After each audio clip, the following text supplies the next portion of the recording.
Welcome to the Build Your Life Coaching Biz podcast, where you get to learn how to become a professional life coach and start an online coaching business from scratch.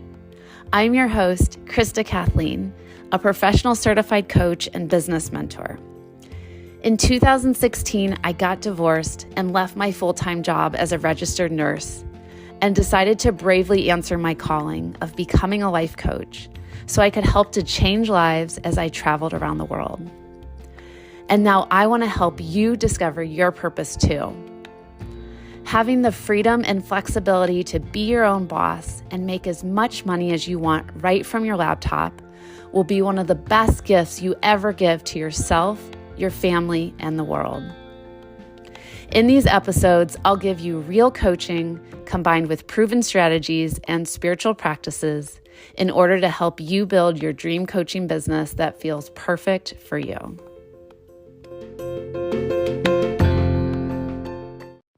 Hello, my coaching friends. Welcome to Free Training Tuesday. I am so pumped for this topic that we're going to be talking about tonight. We are going to be talking all about how to be a successful coach and influential leader that creates a massive impact while embracing your introvertedness. I don't even know if that's a word, but I'm going to use it tonight because I'm an introvert, and most people who feel called to become coaches and healers are also introverts as well. And this is something that can really get in the way for a lot of people. So I want to have this powerful training and conversation tonight to help you to address it, look at being an introvert in a new light, see it as your superpower, and just let yourself really own it and reduce the shame. So this is gonna be good tonight. If you don't know me yet, my name's Krista. I'm the creator and founder of this group and of the brand Build Your Life Coaching Biz. And I specialize in training and mentoring new life coaches, helping them to become certified and credentialed through the ICF and building their online coaching empires. So let's see, we have Roche on right now. Welcome. Hello. Yeah, feel free to come on and say hi. Aspiring coach from New York. All right, I love it. Thanks for being here. Okay, so I want to start off real quick by telling the story of how I found out that I was an introvert, and the signs have been there my whole life. I just really thought that like something was wrong with me, that I was fucked up, I was broken, I wasn't like everybody else. I'm sure whoever's watching this, you might be able to relate to these feelings as well. But I remember being a young child and playing with my friends in the woods and building forts and being Peter Pan and having tea parties. And after a couple of hours, I would be like, guys, I need to go home. I just want to go home and I want to be in my room by myself. And that was like when I was like 10 years old. And I remember my friends would just be outside playing all day long, and I would get so tired and so exhausted, and I'd want to come home to recharge. So I didn't really know what was happening or why, and why no one else needed that, but I did. But I just remember from an early age needing that alone time to recharge. Oh, we have Melinda. Hi, Melinda. I'm so happy that you're here. Welcome. Melinda and I go way back. And then I remember with teaching yoga. So I became a registered yoga instructor in college and then have been teaching yoga ever since. So over 15 years. And when I was living out in Seattle, I lived in Seattle for 3 years, I was auditioning to teach at a hot yoga studio, and they wanted me to teach in a really like upbeat style. They wanted me to play loud music, and they wanted me to teach like really fast, quick movements, getting people to sweat, getting their heart rates up.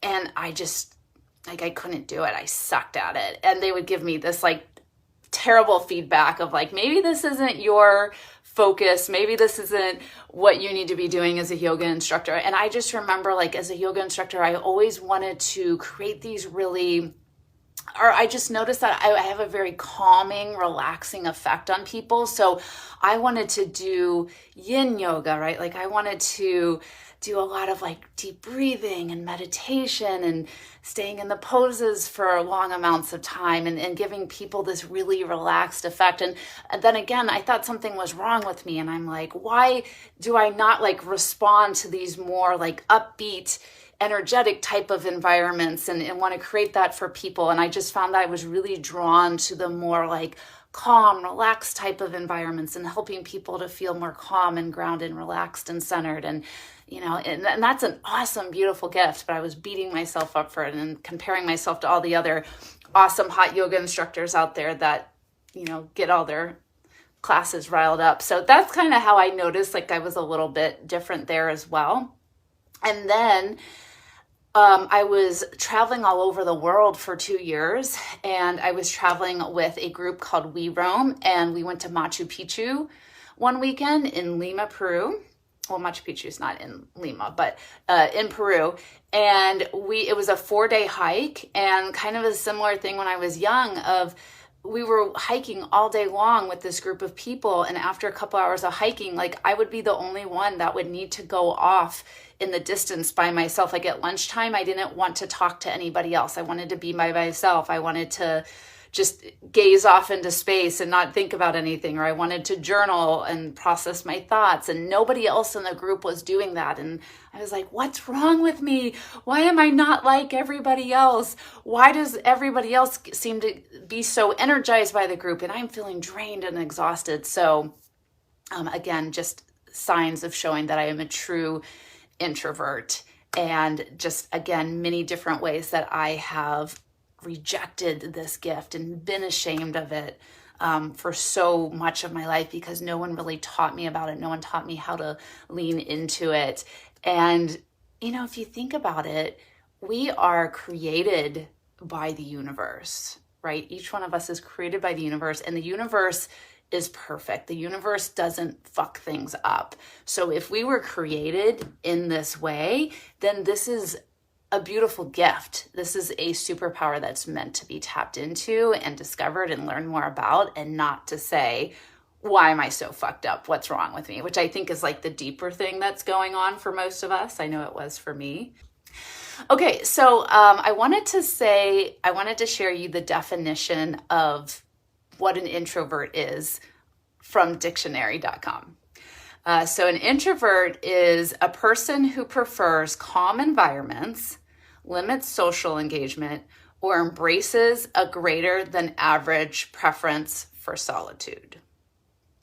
So I'll say that again. A person who prefers calm environments, limits social engagements, or embraces a greater than average preference for solitude. So if you feel like that describes you, then say me in the comments. It describes me. And I think what happens is a lot of times we create these stories for ourselves, and we say that we look at other people's definitions of success. Like, think in your mind right now, think of the most successful person that you know, right? So I'm thinking of like Barack Obama, right? He is just so friendly and outgoing, and he gives these amazing speeches, and he's shaking people's hands and carrying babies, right? Like, just seems very extroverted. A lot of times when we think of success, we think it's putting yourself confidently out into the world, right? And we don't think of being, and when we think of like being an introvert, we probably think of the words like awkward, loner, not cool, nerdy, rude, unfriendly, shy, strange, withdrawn, right? If you're like me, you probably associate those words with being an introvert, and then you don't associate those words with being a powerful, successful leader, right? Yeah, I mean, this is how I've been thinking most of my life. So, I'm just looking at my notes here for a moment.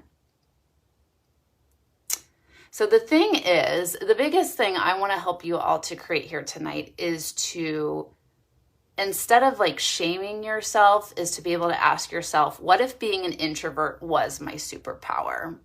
What becomes possible from that place? What becomes possible for my clients? What becomes possible for my coaching business? What becomes possible for myself? Right? And feel free, if you want to answer that in the comment section, I'd love to hear that from you. So what if being an introvert was my superpower? What becomes possible from that place? Let me know. I want to hear. So when I tapped into that and when I started to have a different relationship with being an introvert, I was able to look at all the really good things that I was able to accomplish as an introvert that maybe someone who is more extroverted wouldn't be able to do. So some of the things that I'm really amazing at is going really deep in my conversations with people. And this is what you want to be able to do as a coach, is you want to have those deep conversations that create change. I listen really, really well. And I truly believe that the world needs more people listening and less talking. Usually I'm a role model for people when it comes to boundaries and health and self-care, because I have to take care of myself. If I do not take care of myself, this is true for most people, but I think even more for like sensitive empaths and introverts, we have to prioritize self-care. And if we don't, we just get really fucked up really easy. And so a lot of people find that admirable, to have those strong boundaries. For example, my boyfriend took me out to a concert last week, and I was just I didn't like this concert. It was just loud, angry, yelling music in a dark, crowded place, and people were bumping into me, and I was just completely overwhelmed, and I hated it. And I spoke up. I had to use my voice because I was so miserable. And I was like, hey, I need to leave. You can stay here, but I need to go. I need to go take care of myself right now. And then the next day, my friend that was with us was like, hey, I thought that was really cool that you stood up and you spoke for yourself of what you needed. And so by doing something in that way, you can be a role model. You can be a leader for speaking up and asking for what you need. And women need a lot of training and help in this as well. So you can definitely be a positive role model in that way. People who are introverts tend to thrive in one-to-one situations, right? I know I do. I prefer one-to-one situations over being in a group. And that is a lot of times where coaching starts. We work with clients one-to-one. We build those deep relationships with our one-to-one clients. People who are introverts are usually brilliant thinkers, right? They have these old souls and they just think of these things on a whole new level, which most people don't. And again, that's what we're helping our coaching clients to do. We're helping them to think about their situations and their problems on a whole new perspective. And then usually introverted people are super compassionate and they just love deep. They love hard. Again, a very, very beautiful trait. So these are all things that I have about myself, and I've started to let myself see those gifts and realize that those gifts are directly connected to me being an introvert. Not saying that if you're an extrovert, you can't have these things, you can. And honestly, most of us probably have a mix of introvertedness and extrovertedness. I just know I identify more with being an introvert, but I know that there are times where I have extroverted qualities about myself. And so that's why people always get really surprised when I say I'm an introvert. They're like, what, you're always just like smiling and you're so social and you're bubbly and you're talkative, but really on the inside, like I'm just like, how can I get back home to my couch, to my bed, to my safe space? I just don't like being out of the house for long periods of time because it really stresses me and overloads my nervous system. So sometimes I'm really good at faking and acting it too, even if I maybe on the outside look like I'm really enjoying myself. On the inside, I'm like, I just want to go back to my home. I like being in my home. Let's see. Hazel said, I could be unapologetic and remove nervous energy from helping others. Everything would change. Oh, I love that. That's beautiful, Hazel. That sounds really, really amazing. Thank you for sharing that. Okay, so how to run a successful coaching business as an introvert? This is the meat of our training today. I have so many cool tips to share with you all about this. I've really learned how to figure this out and what works and what doesn't work for me being an introvert with running a coaching business. And feel free to anything I share that you can take and use it, and anything that you don't want, you can toss it out the window, because remember, what's true for me is not always going to be true for you. So I'm just going to share what's worked for me as an introvert, and also give you permission to find truly what will work for yourself as well. So for me, being mostly in the online world now has been amazing for protecting my energy. I was really nervous to transition. My coaching business first started out with me teaching prenatal yoga classes and doing pregnancy coaching in my home in Seattle. That was my first coaching business. And I was really nervous to transition my coaching business to majority online. I knew I was going to be traveling around the world and I needed to be location independent. And I was so scared that people weren't going to see the value or pay as well for online services versus in person. And I was just going to do it temporarily. And then once I stopped traveling, I was going to start doing more in-person stuff. And then I found that I actually enjoy doing things online because there's better boundaries for me. So by having a video call with a client, it protects me better. I'm not as caught up and involved in their emotional energy and everything they have going on. And I find that when I do one-on-one conversations with clients, it just really exhausts me and it drains me because being in someone's physical space, there's just so much going on there for me. So I find that I can show up and be a better coach and coach better when it's online, when it's virtual. So even though now I'm based in St. Louis full time and I'm not traveling quite as much as I used to, I still prefer to do everything online. So you might find yourself that doing online might feel so much better for your energy than doing things in person. So you'll just have to experiment. You very much can do an in-person coaching session. You can do it at a hotel, you can do it at a coffee shop, you can do it in your home, your office, a yoga studio, right? I mean, there's so many creative ways to do it, but I just find online works amazing. Also, I found too, is I don't enjoy doing networking in large groups. Do not ask me to go to a big ballroom and there's a large group of people in there and they're all wearing name tags and people are just standing all over the place and you don't know who to talk to and you don't know where to stand and you don't know what to do with your hands. And to me, that sounds like a nightmare situation. I will not do marketing or networking like that. Ways I do enjoy doing networking and marketing is, and I talked about this in my training last week, is going on places like Facebook events or Meetup or Eventbrite and seeing do they have upcoming hiking groups, or do they have cacao ceremonies, or things like tantric speed dating, or something that's more calm and low key and spiritual and woo-woo. That's my favorite way, is to go enjoy those events and then just naturally have conversations with people. And then from there, I usually end up finding clients. And it's crazy because it's I'm literally going here to just have fun. And then, people start talking, oh, what do you do? What do you do? And then a lot of clients usually come from that. So that's my version of networking, is going on Facebook events and doing fun spiritual events and more chill type of environments. Also, I have a podcast. So I use these Facebook Lives. I turn them into a podcast. I have a YouTube channel and I do Facebook Lives. I'm doing a Facebook Live right now. And for me, this is such a healthy way to get my truth and message out in the world and to have my voice be heard. Because when I'm in groups of people, I just completely go within and I become the listener in the group, and it's really hard for me to speak up. It's really hard for me to talk. I'm just very shy and quiet in group situations. And even if it's just like 3 people, it doesn't even have to be a large group.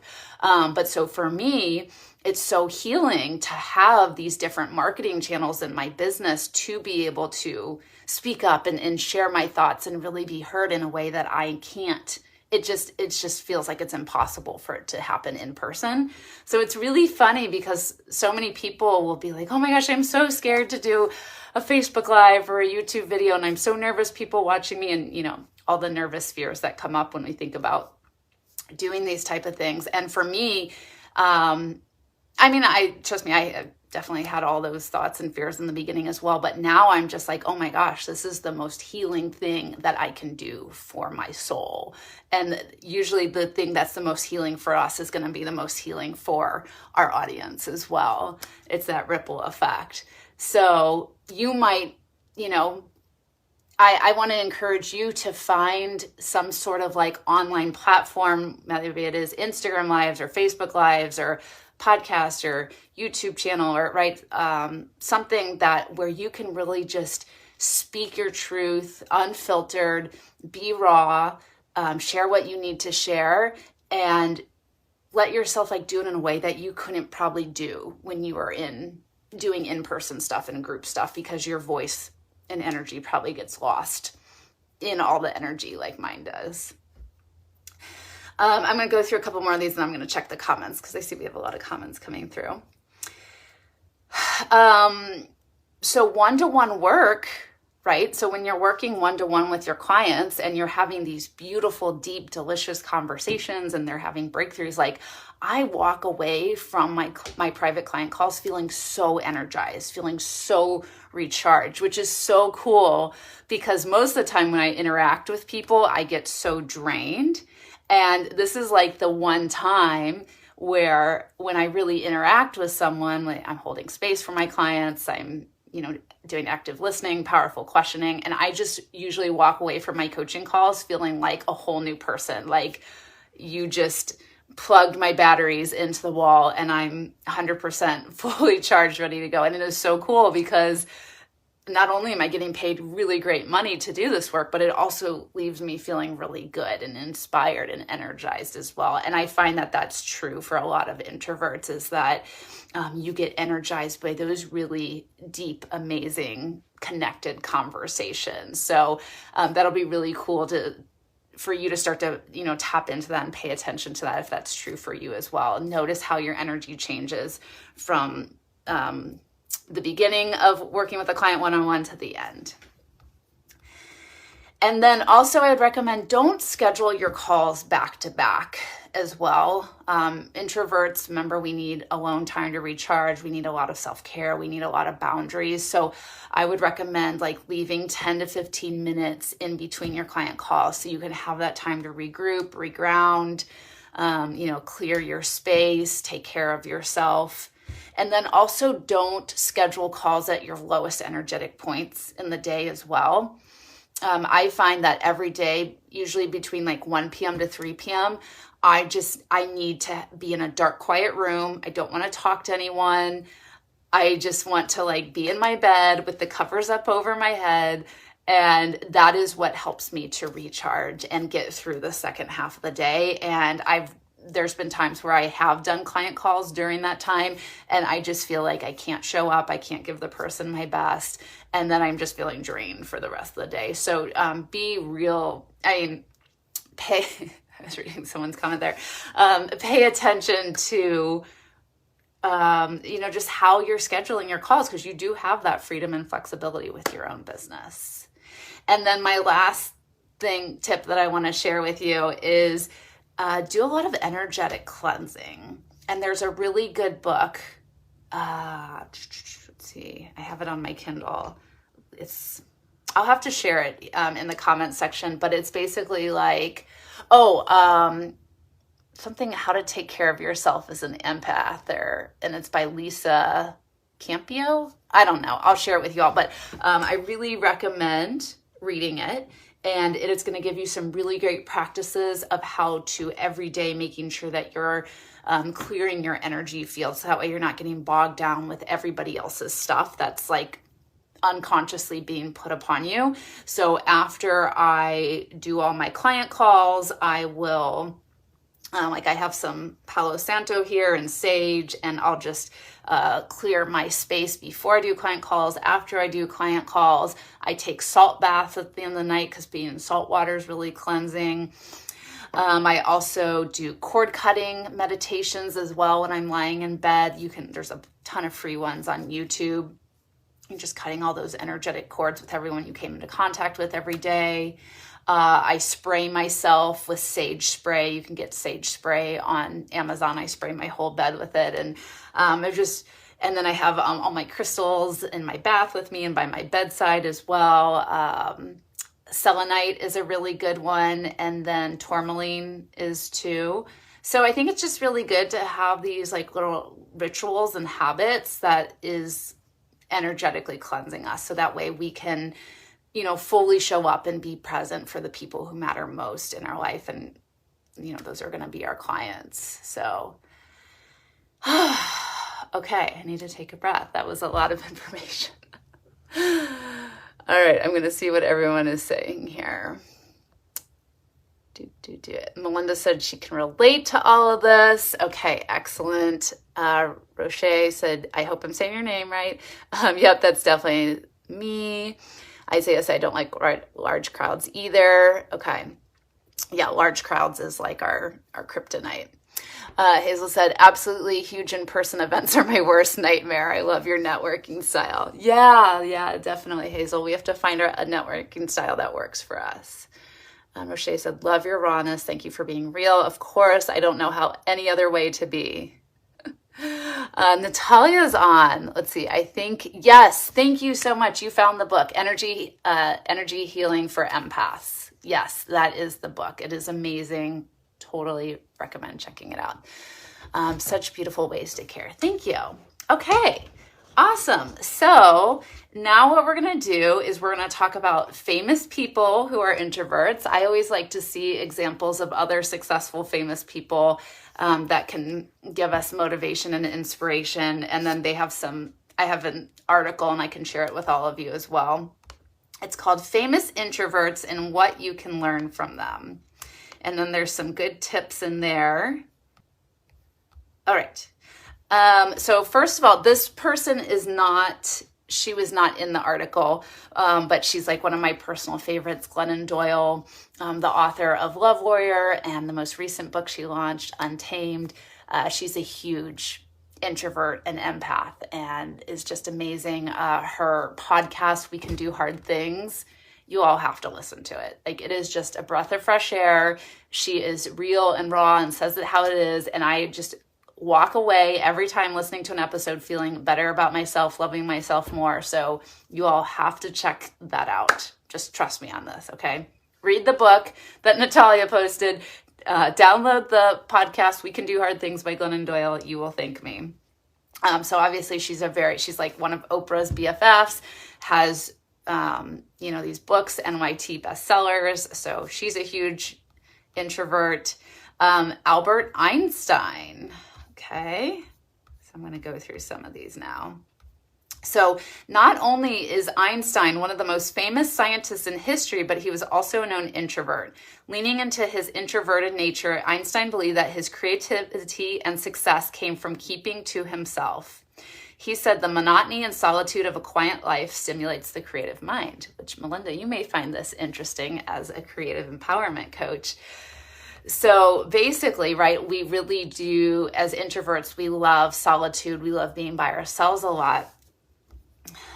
So how can being in solitude help your business to creatively grow? Okay. So if you want, you can answer this in the comments section. How can being in solitude help your business to creatively grow? So there's one thing. All right. Our next person is Bill Gates. So Bill Gates has said that introverts can be successful by recognizing and taking advantage of their particular strengths. For example, take time to yourself to think and come up with ideas. Then by combining those strengths with what extroverts do best, you can tap into both sets of skills to thrive. All right, so I really like Bill Gates' perspective on this is that, I mean, every person's going to have strengths, every person's going to have weaknesses, but if you see the strength of an extrovert that you admire and you want yourself. So for example, when I gave the example of Barack Obama, and he's a really amazing public speaker, then, and you feel like you're not a great public speaker, well, then what can you do to help improve that? That's what I did. I took Toastmasters for 2 years, and it is so greatly and helped me to be able to deliver a speech in front of a crowd and an audience, and I'm no longer scared of that. So we can get so focused on like, well, I don't do this well, I'm not good at this. Okay, so are you interested in improving it? Yeah, well, how do you want to improve it then, right? There's always a way to do that and a solution to overcome it. So the question for you around this is there a weakness that you can turn into a strength? And another example as well is I've been watching Love on the Spectrum on Netflix. Man, so much of my life is being in my dark bedroom watching Netflix and Hulu. So you'll hear me talk a lot about TV shows because they're like, these people are like my friends. But so I've been watching Love on the Spectrum, and it's really just inspiring and amazing because for people on the spectrum, dating is really, really hard, and having relationships is really hard for them. And so there's this dating coach that comes in, Joni, and she teaches them, how to have it's actually really cool because she teaches them how to have these amazing conversations, and she's teaching them a lot of coaching skill sets. And then after they work with her and after they practice going on dates, they actually become really amazing at having these intimate conversations and connecting with the other person. And so it just goes to show that even if something is a weakness, you can always, hire a coach, or you can take a class or take a course to improve it. And I honestly think that most people in this world need to have a dating coach and learn how to date on a better level. And I was just so impressed with all the people on the show of even though they had this disability, that they were able to overcome that because they were set the intention of, okay, I want to be good at dating. I want to be able to have conversations. I want to be able to look at people in the eye. And so it just goes to show you what you can overcome. All right, next one is Eleanor Roosevelt. Since she's known for being a public person thanks to her entertaining lectures and press conferences, it's surprising to learn that Eleanor Roosevelt was actually an introvert. Roosevelt believed that having a friendship with yourself is important because only then can you be a friend to others. I love that. So the question here is what's one introvert characteristic you like about yourself? Let me know in the comments. What's one introvert characteristic you like about yourself? We spend so much time beating up on ourselves. Well, what's one thing you like about yourself being an introvert? Let me know. I want to hear from you. Okay, next one, I have 2 more examples for you, is Emma Watson. I love Emma Watson. So she was in Harry Potter. In an interview with Rookie, actress Emma Watson talked about how people applaud her for not being a party girl, especially in such a party-centric industry. Her response is that she's not trying to be known as a non-party girl, but instead she's just a natural introvert who isn't into that scene. She also talks about how she once thought something was wrong with her because she wasn't an extrovert. Eventually, though, she realized her introvertedness wasn't something to be ashamed of. So I love that example because, growing up in college, I went to the University of Missouri. It's a huge party school, and we would, drink all night and go out Thursday, Friday, Saturday. And I just remember just dreading it and feeling so drained and feeling so unhealthy, but I didn't know how to speak up. I didn't know I could speak up.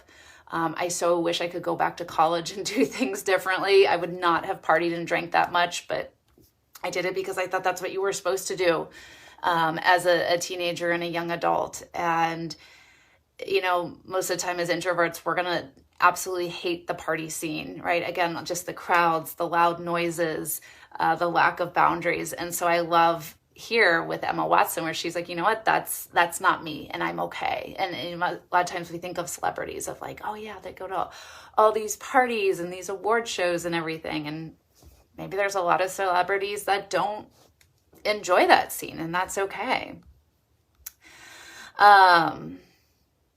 Yeah, and then the last person that I'm going to give an example is Meryl Streep. So Meryl Streep is a very, very talented actress. More actors than you realize are introverts, including Academy Awards winner Meryl Streep. To get through occasions where she can't keep to herself, she uses visualization and tells herself that her mother would be able to get through that situation. When speaking with Michelle Obama, Streep said, "It's a good thing to imagine yourself doing something you think you can't." And so for the example here, they said, play pretend. The next time you're in a situation that feels threatening, like having to collaborate with coworkers, act as though you're someone else, a person you admire who performs well in that type of setting. So I really like that idea of using visualization and creating like a different version of yourself that you can step into, someone who's like really social and outgoing and whatever type of persona you want to create. And you can like literally see yourself stepping into that version of yourself before you would have to go into a scene where you do need to maybe socialize and be more outgoing. I think that would be a really powerful visualization exercise. Okay, let me catch up on the conversation. I love that my introversion brings me deep thinking. That's beautiful, Natalia. Hazel said, weakness to strength. I can use sensitivity to others' energy to help others develop awareness of their own energetic states. Characteristic, deep thinking and listening means deeper connection. Yeah, also think about it too.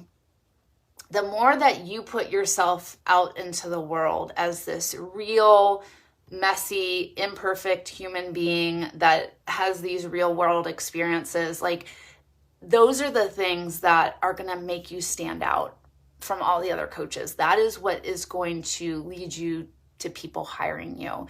That's why for me, like when I'm doing these trainings and having these online conversations, I'm trying to be as real and raw as possible because I want to attract more people like me. I want to attract people who identify as empaths and sensitive and introverts, right? Like I don't want to cover that up because this is like who I am to the core.